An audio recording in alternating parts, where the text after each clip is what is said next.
Matheus Hernandes, sou engenheiro de software, a Deisa já falou bastante, obrigado, Deisa. Eu vou falar um pouquinho hoje sobre transformando seu monolito em microserviços com serverless. Alguém aqui já teve que dar manutenção em monolito? Meus pesos. É, Meu nome é Matheus Hernandes, sou engenheiro de software, organizador do Backend Brasil, podcaster no QuebraDev. Esse aqui é meu usuário em todas as redes sociais, se alguém quiser me seguir lá, eu falo muita groselha no Twitter. Ahn, eu participo do QuebraDev, acho que é um dos meus maiores projetos que eu participo. O QuebraDev ele é um movimento social, a gente tem um carro-chefe que é o nosso podcast, mas também trabalha com workshops, etc. A gente trabalha mais pela inclusão da periferia na comunidade de tecnologia. Ahn, Beleza, o que que é um monolito em desenvolvimento de software? Tipo, como que nasce e o que que significa exatamente? Isso aqui é um textinho que eu peguei da Wikipedia. A arquitetura monolítica e etc. é basicamente como você tem uma aplicação enorme que faz todo tipo de coisa. Então você tem front-end, back-end, workers, filas e controle de banco, tudo no mesmo lugar. No começo de startups e empresas isso é bom, porque ajuda, é mais fácil você colocar tudo lá e colocar em produção. Só que depois vira um problema enorme, vira aquela macarronada que ninguém consegue resolver. As principais características são o aumento da complexidade e o tamanho do código. Então, basicamente, o que muito acontece, principalmente no projeto que eu estou dando manutenção hoje, é que você tem a mesma função repetida, tipo, 17 vezes na aplicação inteira. Porque alguém só copiou o código, colou e está rodando, não importa. Beleza, quais são os problemas de você ter uma aplicação monolítica? É perigoso, porque às vezes você tem uma tarefa nova, você tem que só colocar uma implementação, só que aquela função que você está mexendo é copiada em 500 arquivos diferentes, você tem que editar cada versão dessa função em cada arquivo, e aí você não sabe onde que vai quebrar, o que quebra, como que quebra, e às vezes você implementa, testou, tá funcionando, e daqui um mês e meio, um cliente que nunca usou a aplicação resolve usar e descobre um bug numa tela que ninguém usa. É difícil de separar código, tipo, você não consegue pegar e tentar arrumar de uma forma muito simples. Às vezes a aplicação fica muito acoplada uma coisa na outra e ficam arquivos quilométricos de 3.000 linhas e você não consegue separar o código, você não consegue dividir em outros projetos, etc. Você fica muitas vezes preso com a arquitetura em questão de infra, banco, etc. Ahn, e o pior de tudo é que na maioria das vezes que você tem um monolito enorme, é que você tem código legado. É aquela empresa que tipo, foi fundada há 15 anos atrás com Java 6, não lembro a versão, desculpa, mas algum código muito legado, JavaScript, PHP, etc. E só foi fazendo, copia e cola, tá funcionando, não escreve teste, não coloca um estilo de código, deixa no ar, e aí você tem um monstro enorme que faz todo tipo de coisa, faz até café, mas ninguém sabe como funciona, todo mundo tem medo de mexer, é arriscado, não dá para alterar de forma fácil, e por aí vai.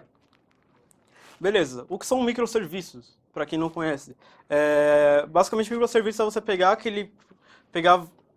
uma parte lógica da sua aplicação, uma parte lógica do negócio, etc., separar em um projeto à parte e deixar ele totalmente dependente. Então, comparando a nível de código, literalmente, tipo, acontece muito de você ter uma aplicação monolítica, tudo no repositório, tipo, aí tem pasta workers, front, back, banco, infra e etc., tudo no mesmo lugar. E numa arquitetura de microserviços, cada coisinha dessas estaria separada ou por lógica de negócio, ou lógica de negócio e lógica de código, em módulos separados, ou seja, repositórios. Normalmente a gente vê muito mais em repositório e módulos. Beleza. Eu tenho um monolito, eu quero pegar ele, que é um monstro enorme, e eu quero quebrar e dividir em vários projetinhos à parte para eu conseguir usar linguagens diferentes. Para quem tem que trabalhar com processamento, isso aqui é muito útil, porque às vezes você está usando uma coisa com Python, e aí você, pô, eu consigo processar essa planilha aqui com o Go muito mais rápido. Só que um projeto monolítico, eu não consigo fazer isso, porque eu não consigo reaproveitar meu código. Eu não consigo, tipo, colocar o setup de duas linguagens no mesmo lugar. Fica péssimo. É, Deixa eu ver. Bom, primeira dica que eu dou, são duas dicas na verdade. Procurar por partes lógicas maiores, como uma rota, endpoint, um script, etc. Um caso muito prático para mim foi. Tinha uma aplicação que era uma API com front-end, com back-end, com infra, com banco, com tudo dentro dela. E basicamente a gente tinha um worker e o que a gente precisava fazer é pegar esse código, jogar para outro lugar para a gente conseguir usar várias linguagens diferentes para a gente testar a performance. Então a gente pegou uma parte maior da aplicação, que era o worker inteiro, Mas se você está trabalhando numa API ou coisa do tipo, você pode pegar uma rota, um endpoint e separar. Você vai pegando partes maiores do seu código para ir separando.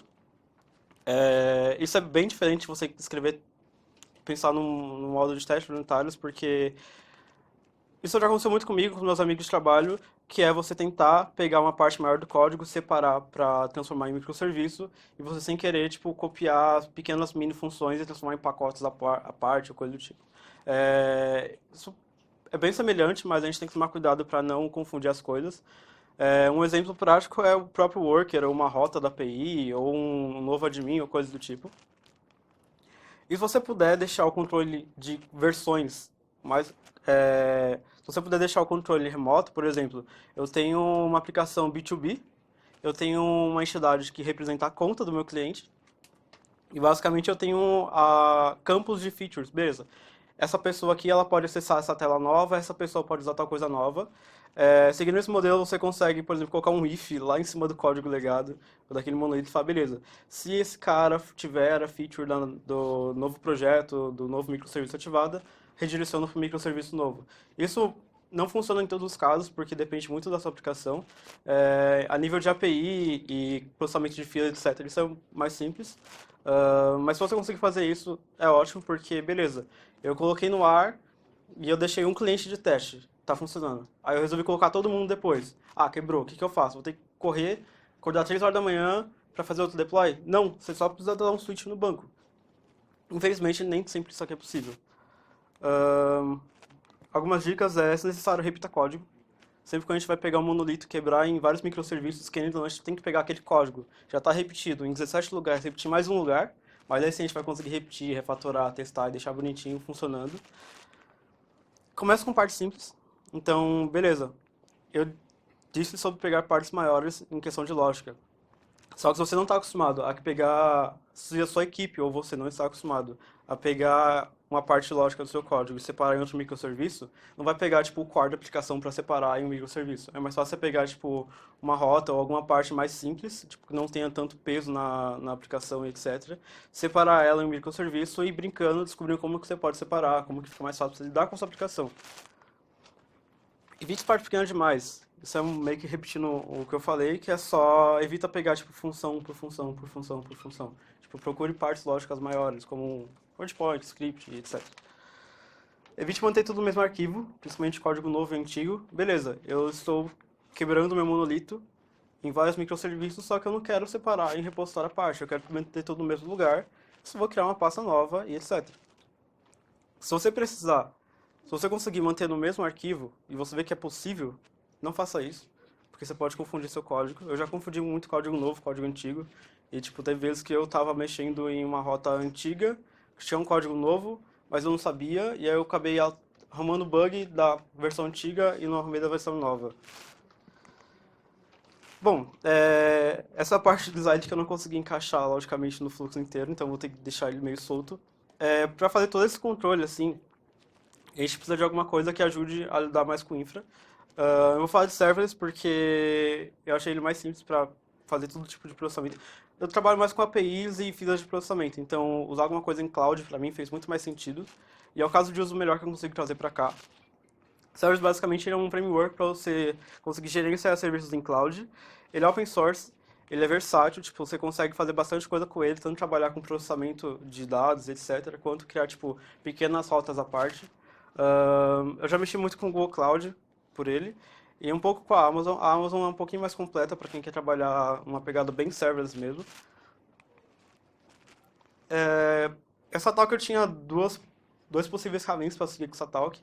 Um deles era fazer live code e tipo, mostrar funcionando, só que por questões de infra e tempo e etc, tipo, preferi só mostrar um caso de uso, como que eu usei serverless, como que ele funcionou para mim. Bom, eu trabalho na Bytes, uma startup de pesquisa de satisfação, e basicamente a gente tem uma aplicação legada. A aplicação tem cerca de 3, 4 anos, se eu não me engano, é em Node, JavaScript. E acontece muito de ter muita macarronada naquele código. Tipo, tem umas coisas muito grotescas. Tipo, regex que aplica em regex, que aplica em regex. Bom, qual que são os nossos problemas hoje? O que que a gente tinha na aplicação de errado que a gente não conseguia mais exportar? Código legado, que é o clássico, infelizmente. A gente usava um banco impróprio para filas. Então, tipo, basicamente a gente tinha uma parte da nossa aplicação era receber uma planilha, pegar essa planilha de e-mails e fazer um envio para aquela pessoa. Pega essa mensagem de e-mail, monta a newsletter bonitinha e envia para ela. Basicamente, a gente estava usando um banco impróprio para filas. A gente estava usando MongoDB como fila. Tipo, tinha umas queries que demoravam 2, 3 segundos para rodar. Tipo, para pegar um objeto e processar. Era absurdo. Era muito lento, justamente por causa disso. Tipo, a gente não conseguia mexer e, tipo, era aquela brincadeirinha de deixa no mesmo lugar, sobe quantos workers puder, mas nem tanto o suficiente para o worker não pegar o mesmo objeto de processamento e, tipo, enviar o e-mail 2 vezes pra pessoa. Já aconteceu muito isso. Teve uma vez que eu tava brincando com isso daí pra tentar aprender como o código funcionava e, tipo, sem querer eu mandei 74 e-mails pra mesma pessoa. E era cliente final. Não façam isso. Custava muito caro porque, tipo, a gente tá tentando usar o máximo de coisas em cloud, inclusive o nosso banco está em cloud. Então, tipo, aquele autoprocessamento no banco de dados, que já não era próprio para processamento, autoprocessamento, ficava muito caro, a gente pagava caro demais, tipo, a gente não conseguia, a gente tinha muita dificuldade para aprender como que o código funcionava. A gente fazia muita cagada com o código que estava funcionando, como eu fiz. Ninguém sabia como o código funcionava. Acho que essa é a pior parte, porque você olhava uma função, aí você, ok, ela faz isso, isso, isso, isso. Você vai olhar, tem mais uma função com o mesmo nome, um arquivo parecido que faz uma coisa totalmente diferente. Tipo, tinha coisas muito grotescas que ninguém conseguia aprender. Tipo, até o cara que criou isso tava com dificuldade para dar manutenção. Arquivos enormes, isso aqui é só pra comparação, tipo, esse era um dos workers que tinha antigos, tinha quase 3.500 linhas, e, tipo, tinha muito código dúbio que ficava se repetindo e desnecessário. E... deixa eu ver se... Bom, como é uma plataforma B2B, a gente tem uma entidade no banco que é a conta da empresa final. E a gente tem features para aquela conta. Basicamente, colocou uma nova feature que é novo worker. Beleza, se tiver ativado, retorna a função novo worker. E o que a função faz? Pega a requisição, manda para a nova fila e deixa lá. Já está separado o código. Isso a gente usou por um bom tempo, a gente está usando tudo que a gente precisa refatorar. Com isso daqui, a gente não chegou a nem usar o service nessa parte da API.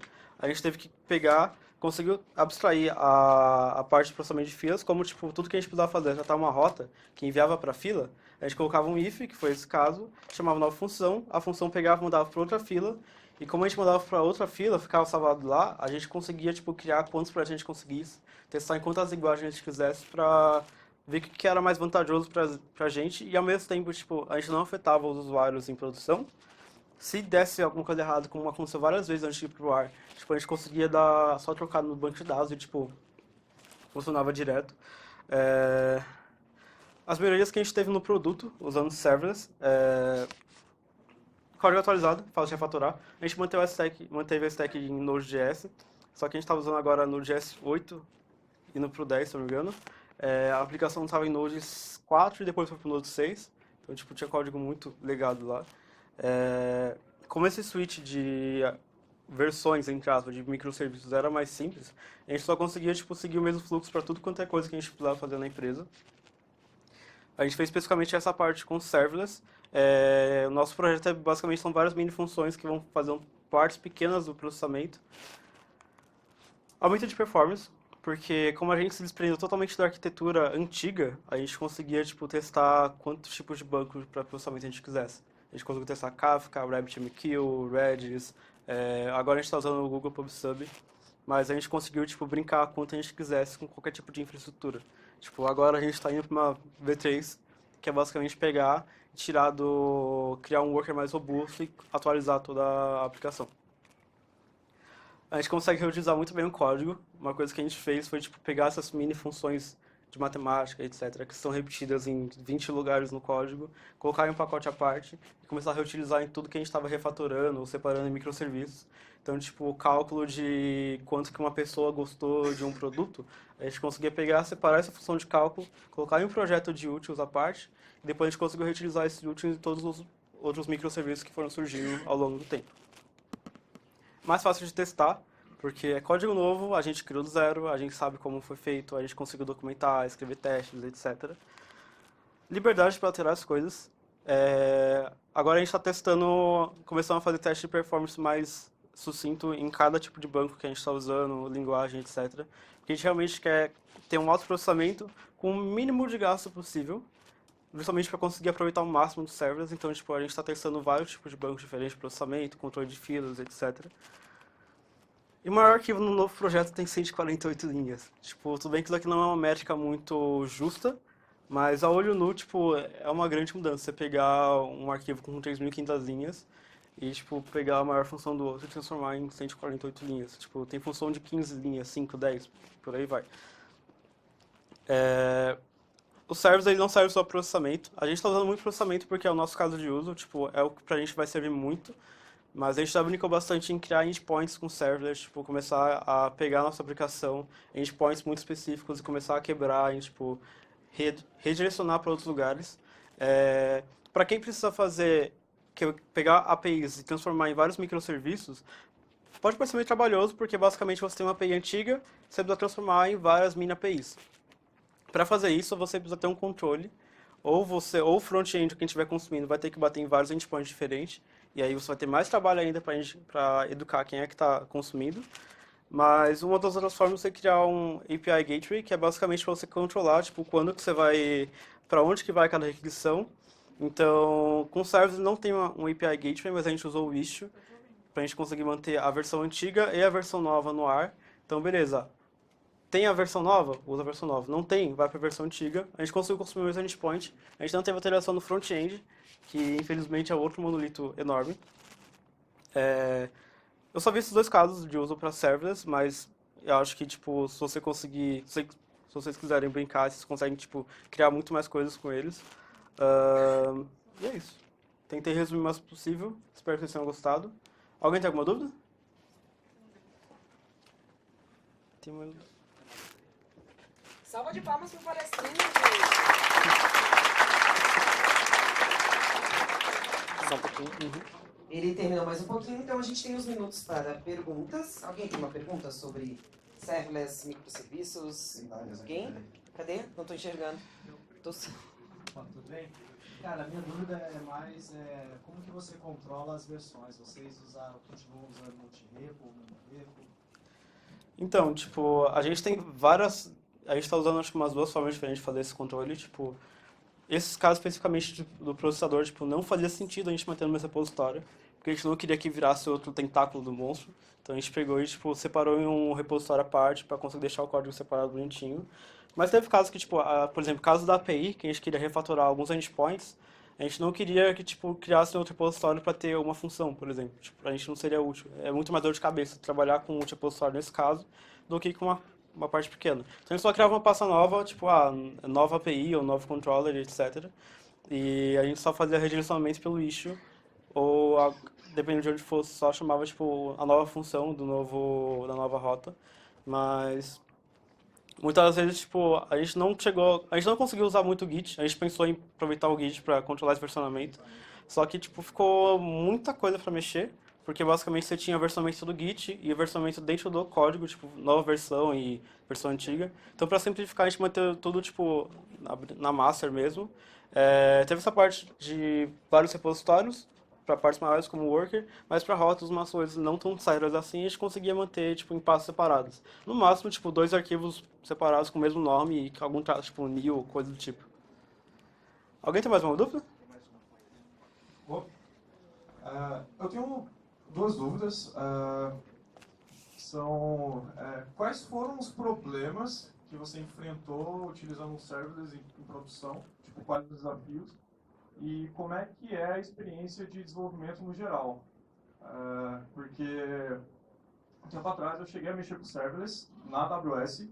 Era a época que tipo, não rolava testar lambdas localmente. Era bem complicado. Então, tipo, toda hora que modificava uma coisa, tinha que upar e fazer deploy e testar em cloud, aí quebrava, aí ia lá no CloudWatch, via os logs, aí depois voltava para o desenvolvimento.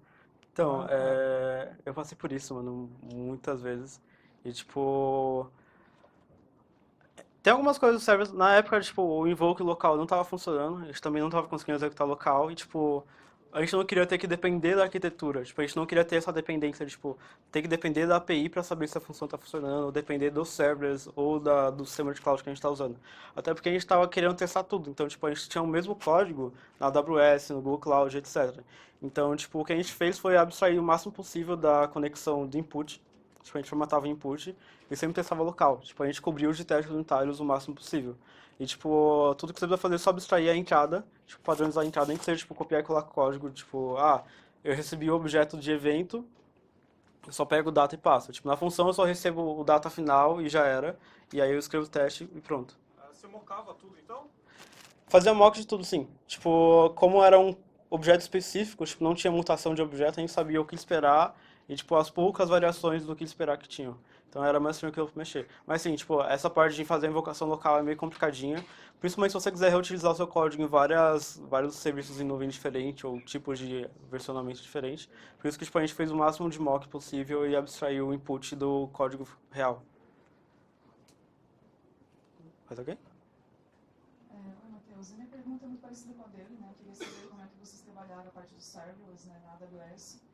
E acho que já respondeu uma parte da minha dúvida. Mas eu vi também na apresentação que você chegou a fazer alguns testes com o Google Cloud, né? Eu queria saber quais são os desafios usando o Google Cloud. Porque o Google Cloud ele tem uma arquitetura de microserviços e comunicação entre eles, né? Mas eu nunca conversei com ninguém assim que realmente tivesse usado e gostado, entendeu? Parece uma coisa muito experimental, né? Sim. Queria saber se você conhece alguém ou chegou a ter uma experiência um pouco mais profunda no ambiente do Google.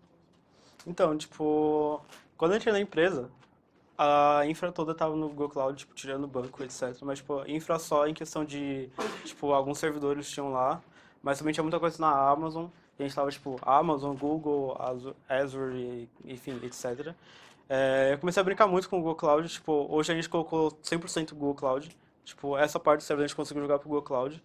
É, A interface é ótima, porque Google, tipo, a gente tá acostumado já a mexer nos aplicativos do Google, tipo, a interface é bem amigável.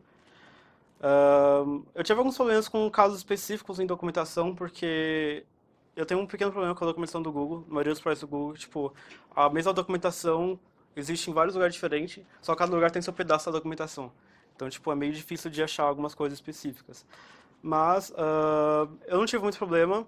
Eu tive um pequeno susto, porque uma segunda-feira de manhã eu tava chegando e, tipo, tinha uns 500 e-mails de alerta que tinha estourado o limite de processamento na minha caixa. Eu falei, mano, que é um seu, tipo, caiu, fodeu. Mas na real, tipo, só tinha estourado o limite de processamento. E no fim, no geral, tipo, é bem tranquilo de trabalhar, tipo, esse foi o único susto que eu tive com o Google Cloud, mas acho que foi falta de atenção minha mesmo de me tocar nessas partes. Eu não usei tanto Lambda, mas o Google Cloud você tem bastante integração com todas as ferramentas, tipo, a gente está usando o Google PubSub hoje como fila de processamento, entre aspas, e o bom do Google Cloud é que, tipo, basicamente, no server você só precisa se preocupar com o código. Tipo, não precisa se preocupar com a função, tipo, subir um tópico, levantar a função, escalar, etc. Tipo, o próprio Google Cloud faz essa parte pra você que, tipo, ele pega seu código, aponta para o tópico, depois ele começa a subir as mensagens, ele fala, beleza, eu tenho 1 milhão de coisas para processar, mas só tem uma função rodando. Automaticamente ele vai subir mais ainda para você, até processar tudo, e quando ele vê que está caindo, ele vai diminuindo a quantidade de coisas que estão no ar e vai escalando para baixo. É isso. E a minha última dúvida, você comentou sobre ter usado um banco inapropriado para fazer QE, né? Acho que Isso. você comentou do Mongo. Você chegaram a pegar alguma alternativa? Qual foi o banco alternativo que vocês utilizaram para corrigir isso? Então, a gente tentou usar. Tava usando Mongo, tava horrível. E a gente pegou e começou a mexer com. A gente criou algumas versões com Kafka, com RabbitMQ, com Red, Google PubSub, etc. E tipo, a gente começou a tentar calcular quanto tempo que demorava para a mensagem chegar, tipo, toda a transmissão da mensagem, etc. Tanto também a integração. No fim das contas, a gente ficou com o PubSub porque a gente não ia ter problema de escalar, etc. Só que agora a gente vai mudar um pouco e vai sair do PubSub porque a gente quer experimentar outras coisas, ver se consegue uma coisa maior, mais robusta, etc. Mas o PubSub está servindo muito bem, está em produção hoje. E é isso.